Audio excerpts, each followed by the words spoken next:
आज मैं एक कहानी आपके लिए लेकर आ रही हूँ जिसका नाम है उत्तर जाओ उत्तर पाओ। जंगल बहुत घना था, बहुत बड़ा, और सन्नाटा इतना कि मच्छर भी गाता था। तो पोखरे से निकलकर मेंढक कहता, अरे भाई चुप हो जा, शोर ना मचा, सोने दे।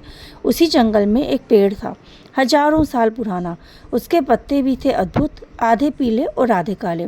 कहते थे वह पेड़ 12 वर्ष में एक बार बोलता था, और उसके बोल को जो सुन लेता था उसका भाग्य बदल जाता था और उसे अपना लक्ष्य प्राप्त हो जाता था। किंतु ये कोई नहीं जानता था कि 12 वर्ष का वह समय कब से प्रारंभ होकर कब पूरा करता है। इसीलिए दूर दूर के जीव जंतु उसी पेड़ के नीचे डेरा जमा कर रहते थे और पेड़ के बोलने की प्रतीक्षा करते थे, फिर निराश होकर चले जाते। किंतु उस रात जब आसमां में पूरा चांद खिला था, जंगल में पूरा सन्नाटा छाया था, वह अद्भुत पेड़ बोला। उस समय पेड़ के नीचे 4 जीव उपस्थित थे। एक जुगनू जो हवा में था, एक कौवा जो पेड़ की डाली पर था, एक चूहा जो पेड़ के तने की कोठरी में था और उसे थोड़ा थोड़ा कुतर रहा था, और एक हिरन जिसका सींग टूटा था। वह पेड़ के नीचे बैठा हाँफ रहा था, क्योंकि वह एक बाघ से जान बचाने के लिए वहाँ पहुँचा था। तो उस रात पेड़ बोला। चूहा बिल से बाहर आया और जोर से चिल्लाकर बोला, किसी ने कुछ सुना? पेड़ कुछ बोला है? क्या बोला, कोई बताए, मैं भी तो जानूं। मैंने भी वहाँ नहीं सुना है जो पेड़ बोला है। जुगनू सबसे पहले बोला, मैंने सुना, लेकिन पल्ले कुछ नहीं पड़ा। इसका क्या मतलब है? उधर जाओ उधर पाओ। यह सुनकर चूहा और हिरन दोनों हंस दिए। पहले हिरन बोला, अरे उतावले जुगनू, तुमने गलत सुना है। पेड़ बोला है उत्तर जाओ। और कौवे ने पूरी बात करते हुए कहा, उत्तर जाओ उत्तर पाओ। बेशक यही कहा था पेड़ ने, उत्तर जाओ उत्तर पाओ। इस बात का पूरा अर्थ था। चारों जीव ने सहमति में अपना सिर हिलाया, फिर दोनों एक दूसरे की तरफ देखने लगे। कौवा बोला, एक से भले 4, यही है अपना विचार। हिरन ने कहा, हाँ, हम चारों को एक साथ मिलकर उत्तर दिशा में जाना चाहिए। चूहा उछलकर एक पत्थर पर जा खड़ा हुआ और बोला, भले ही हमारी मंजिल अलग अलग है, लेकिन शुरुआत तो हमें साथ में ही करनी है। उत्तर दिशा मेरे बाईं मोछ की दिशा। जुगनू बोला, अब तो गलत सुनने के लिए शर्मिंदा था, अब धीरे बोला, तो भाइयों हमें भी शुरुआत कर देनी चाहिए। मैं सबको रास्ता दिखाता हूँ जब तक अंधेरा नहीं छटता। और फिर चारों निकल पड़े उत्तर दिशा में, अपनी मंजिल की तलाश में, अपनी अपनी ज़िंदगी बदलने के लिए, क्योंकि चारों किसी न किसी कारण से दुखी थे और अपनी ज़िंदगी को बदलना चाहते थे। जुगनू आगे आगे बढ़ने लगा और उसकी रोशनी की राह में वे तीनों भी आगे बढ़ने लगे। वे चलते गए, आगे बढ़ते गए। जंगल, रात समाप्त हुई, दिन निकला। फिर दिन बीता, रात आई, थोड़ा आराम किया, थोड़ा खाया पिया और आगे चलते गए। 3 दिन बाद उन्हें नजर आया आग का झरना। एक पहाड़ी से लाल लावा नीचे बह रहा था। नीचे धुआं ही धुआं हो रहा था, और पास जाकर उन्होंने देखा तो लावा एक तालाब से भर रहा है। इससे उन चारों को कुछ समझ नहीं आया। एक लंबा काला जीव, जिसका चेहरा देखकर पता लगाना मुश्किल था कि वह मनुष्य है या दैत्य, उसके सामने आया और बोला, यदि रक्षा कवच चाहते हो तो यहाँ रुक जाओ, वरना आगे बढ़ जाओ। यह सुन हिरन आगे आया और बोला, रक्षा कवच क्या है, समझाओ, उसे पाने के लिए हमें क्या देना है? काला जीव हंसता हुआ बोला, मैं तुम्हारी लमड़ी को लोहे के से मजबूत बना दूंगा और टूटे हुए सींग को भी ठीक कर दूंगा। फिर तुम बिना डर के जी सकोगे, किसी को डरने की आवश्यकता नहीं पड़ेगी। बाघ जो शेर भी तुम्हारी चमड़ी और दांत पर गड़ाएगा तो उसके भी दांत टूट जाएंगे। हिरन जैसे मनमानी इच्छा पूरी हुई, वह प्रसन्न हुआ। डर से मुक्ति पाना, चैन से जी पाने के लिए वह कोई भी मूल्य देना स्वीकार किया। मैं यहीं रुकता हूँ साथियों, तुम आगे जाओ। काला जीभ सिर हिलाकर बोला, अच्छी बात है, तुम यहाँ रुक जाओ। मैं तुम्हें नई चमड़ी, लोहे के सींग बनने में कुछ समय लगेगा, लेकिन इसके लिए तुम्हें मुझे वचन देना होगा कि तुम कमज़ोर जीवों की रक्षा करोगे। इसके बाद वे तीनों आगे बढ़ गए। पहाड़ी पार की, मैदान आया, उसे भी पार किया, दिन रात पार किए। 3 दिन बाद एक ऐसी जगह जहाँ पहुँचे, इतना दाना पानी, तरह तरह का खाना था कि चूहा मस्ती से उछलने लगा। वह बहुत मोटा और थुल शरीर वाला जीव चलते लुढ़कते आया और बोला, कमी नहीं है यहाँ, खाओ पियो मज़ा करो, कोई सवाल नहीं, कोई दोषारोपण नहीं, कोई काम नहीं। सौदा पसंद है तो रुक जाओ, नहीं तो आगे बढ़ जाओ। चूहे को तो यही चाहिए था, भरपेट खाना, स्वादिष्ट खाना। उसने चारों तरफ देखा, फल, अनाज, तरकारियाँ, इतनी सारी चीज़ें देखकर वह अपने आप को रोक नहीं पाया और खाने पर टूट पड़ा। यह देखकर थुलथुल शरीर वाला जीव जुगनू और कौवे से बोला, चूहे को तो अपनी मंजिल मिल गई, अब तुम दोनों जाओ और तलाशो तुम्हें जो चाहिए। जुगनू और कौवा आगे चल दिए। चलते चलते अब वह सोचने लगे, वास्तव में उन्हें क्या चाहिए, वे क्या पाने के लिए आगे बढ़ रहे हैं। और यह जाना पाना आसान नहीं था, किसी के लिए आसान नहीं है। जीवन में क्या मिल जाए, किसी चीज़ की उन्हें चाह ही नहीं रहेगी। जुगनू और कौवा सोचते सोचते आगे बढ़ते रहे। जंगल का रूप बदल रहा था, हालांकि दोनों हवा में यात्रा कर रहे थे, फिर भी ऐसा लग रहा था कि यह जंगल एक भूल भुलैया है, उन्हें उलझा रहा है। उन्हें पता लगाने में कठिनाई हो रही है कि वे आगे बढ़ रहे हैं या पीछे लौट रहे हैं, फिर एक स्थान पर गोल गोल चक्कर लगा रहे हैं। इसी भ्रम में चलते ठहरते, सोते जागते कई दिन बीत गए। फिर एक गुफा पार करी और ऐसी जगह जा पहुँचे जहाँ सैकड़ों रंग के गुब्बारे हवा में लटक रहे थे। यह दृश्य उनकी कल्पना से भी बाहर था, इसलिए वे भौचक्के ऊपर से लेकर नीचे तक देखते रह गए, जब तक कि एक लंबे पतले बहुरंगी पंखों वाले जीव ने आकर उन्हें प्रणाम नहीं किया। यह जीव पहले मिले दो जीवों की तुलना में विनम्र और दोस्ताना लग रहा था। उसने दोनों का स्वागत करते हुए कहा, यह आपकी यात्रा का अंतिम पड़ाव है। यदि आप अभी तक उलझन में हैं कि आपको क्या चाहिए, तो मैं बताता हूँ कि आपको क्या चाहिए। यह रंगपुरी है। हम यहाँ आने वाले हर प्राणी को उसके मनचाहे रंग में रंग देते हैं, बाहर से भी अंदर से भी। क्यों कौवे भाई, तुम सदा उदास रहते हो ना इस भयानक काले रंग के कारण। कौवे ने बहुरंगी जीव की बात ध्यान से सुनी और सोचने लगा कि क्या अभी उसने अपने काले रंग के बारे में इतना सोचा है। क्या काले रंग का होने के कारण वह दुखी होता है? यह बहुत याद करके उसे कुछ याद नहीं आ रहा था।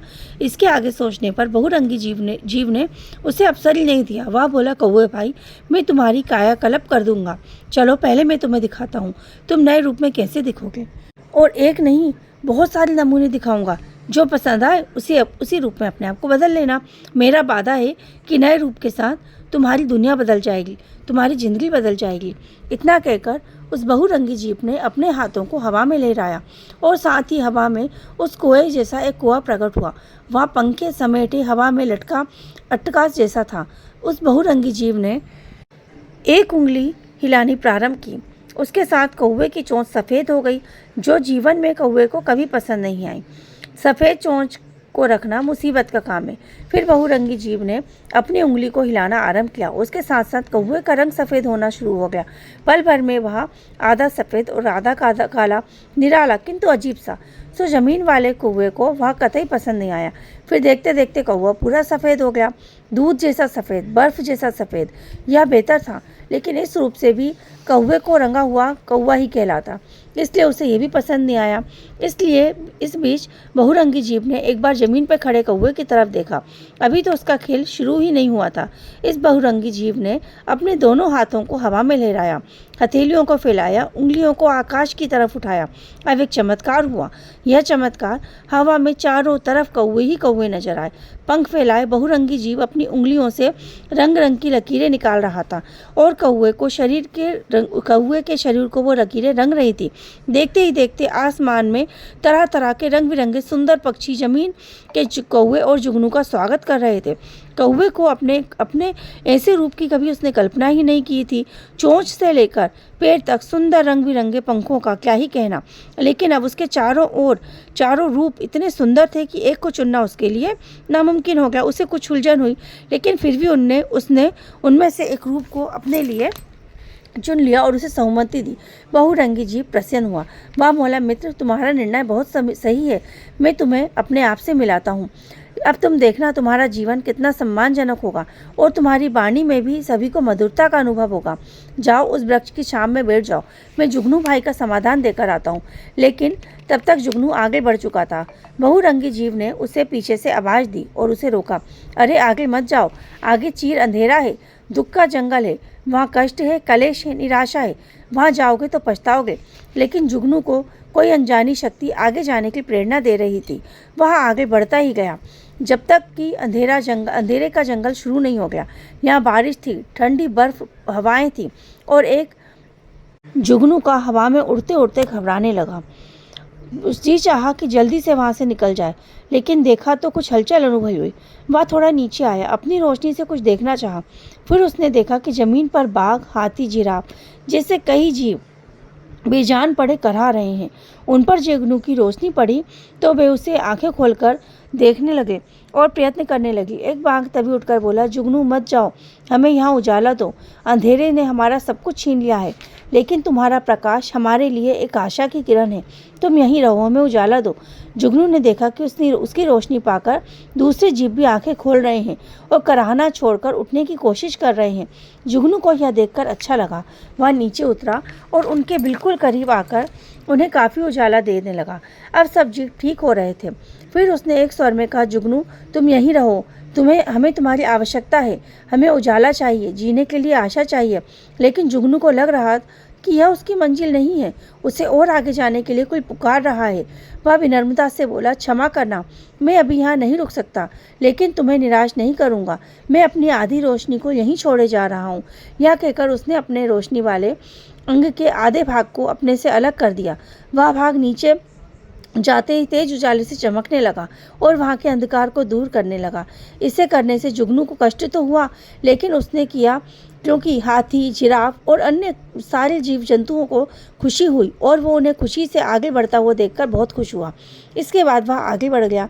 आगे थी बर्फीली दुनिया, बर्फीले तूफान, शोर और दर्दनाक चीखें, जैसे कोई हंटर से किसी को पीट रहा हो। लेकिन जुगनू को किसी को देख नहीं पाया, क्योंकि बर्फ के टुकड़े उसके शरीर पर चाकू की तीर की तरह चुभ रहे थे। उसने हिम्मत नहीं हारी, आगे बढ़ता गया, अपनी पूरी से जगमगाने की कोशिश करने लगा, ताकि इस बर्फीले दुनिया के कण-कण का जगमगा उठे, ऊर्जा का ऊष्मा से भर सके। लेकिन नन्हा जुगनू बेरहम बर्फीले तूफान का कब तक मुकाबला करता। आखिरकार वह नीचे गिर गया। फिर उसने देखा उसके सामने एक बुढ़िया बैठी है। उसने जुगनू को अपने हथेली में लिया।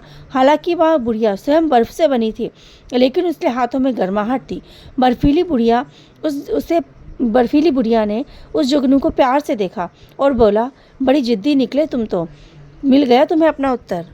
जुगनू बोला, पता नहीं, लेकिन स्वयं को आधा खोकर मुझे बहुत हल्का लग रहा है। मैं सोच रहा हूँ यदि अवसर मिले तो अपनी रोशनी भी बाकी आधा छोड़ने के लिए मैं तैयार हूँ। बर्फीली बुढ़िया फिर से एक बार हंसी और बोली, उत्तर की तलाश ही उत्तर है। उत्तर किसी मंजिल का नाम नहीं है। तुम जितना आगे बढ़ोगे, दूसरे के दुख दर्द को जितना समझोगे, उतनी ही चाहत की कमी और अपनी इच्छाएं तुम्हें पूरी लगने लगेंगी। और प्यारे जुगनू, तुम इस बात का उत्तर खूब समझ लिया है। जाओ, तुम्हारा काम बाकी है। तुम यहाँ भी जाओगे, आशा का प्रकाश फैलाओगे और देखना तुम्हारी यह रोशनी उतनी ही बढ़ती जाएगी जितना तुम इसे बांटोगे। यह कहकर बर्फीली बुढ़िया ने जुगनू को अपनी हथेली से उतार दिया।